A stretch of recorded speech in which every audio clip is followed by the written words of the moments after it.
வணக்கம் நண்பா நண்பீஸ். இது குட்டி ஸ்டோரி பார்ட் 6. நம்ம ஸ்ட்ரைட்டாக கதைக்கு போயிடுவோம். ஒரு நபர் வந்து நடந்து போயிட்டுருக்காரு. நடந்து போகும்போது அந்த வழியில் வந்து ஒரு வயசானவர் வந்து பார்க்குறாரு. பார்த்தோன்னே என்ன எப்படிப்பட்டவர் அப்படின்னு பார்த்தீங்கன்னா, மனநிலை பாதிக்கப்பட்டவர். இது வந்து அவர் வந்து புரிஞ்சுக்கிறாரு. புரிஞ்சோடனே வந்து இவருக்கு எதாவது பண்ணணும் அப்படின்னு சொல்லிட்டு ஒரு தண்ணியை குடிக்கிறாரு. தண்ணியை குடிச்சிட்டு குடிக்கும்போது அவர் வந்து தண்ணியை துப்புறாரு. என்ன தண்ணி துப்புறாரு அப்படின்னு சொல்லிட்டு, சரி நம்ம பிரியாணி கொடுப்போம், பிரியாணி வாங்கி கொடுப்போம் அப்படின்னு சொல்லி பிரியாணி வாங்கி கொடுக்குறாரு. பிரியாணி வாங்கி கொடுத்து அதையுமே தூக்கி வீசுறாரு. சரி நம்ம வேறு ஏதாவது வாங்கி கொடுப்போம் அப்படின்னு சொல்லிட்டு பிஸ்கெட் வாங்கி கொடுக்குறாரு. பிஸ்கெட் வாங்கி கொடுத்து சாப்பிட்டுட்டு அவர் மூஞ்சிலே விட்டு எறிகிறாரு.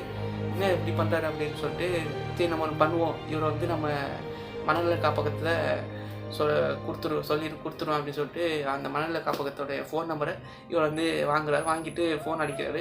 இந்த மாதிரி சார் இங்கே ஒருத்தர் இருக்கார், மனநல பாதிக்கப்பட்டு, இவர் வந்து கூப்பிட்டு போங்க அப்படின்னு சொன்னோடனே அந்த ஆம்புலன்ஸ் வந்து இவர் வந்து கூப்பிட்டு போயிட்டாங்க. ஸோ இது வந்து அவர் ஒரு ஹெல்ப்பாக பண்ணியிருக்காரு. இந்த கதை மூலமாக நான் என்ன சொல்ல வரேன் அப்படின்னா, நம்மளால் முடிஞ்ச வரைக்கும் 4 பேர்த்துக்கு உதவி செய்வோம்.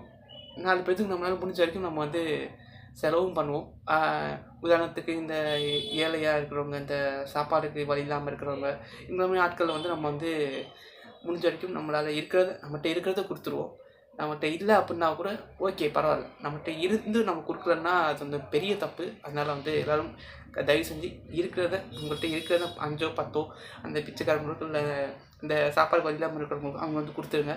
அதான் என்னுடைய ஒரு சின்ன வேண்டுகோள். நன்றி. அப்புறம் நம்ம சேனலை பிடிச்சிருந்தா சப்ஸ்கிரைப் பண்ணிடுங்க. அப்புறம் நான் சொன்ன ஸ்டோரி இது நல்லா இருக்குது அப்படின்னா ரெட் கலர் ஆட்டை கமெண்ட் பண்ணுங்கள். நல்லா இல்லை அப்படின்னா பிளாக் கலர் ஆட்டை கமெண்ட் பண்ணுங்கள். நன்றி.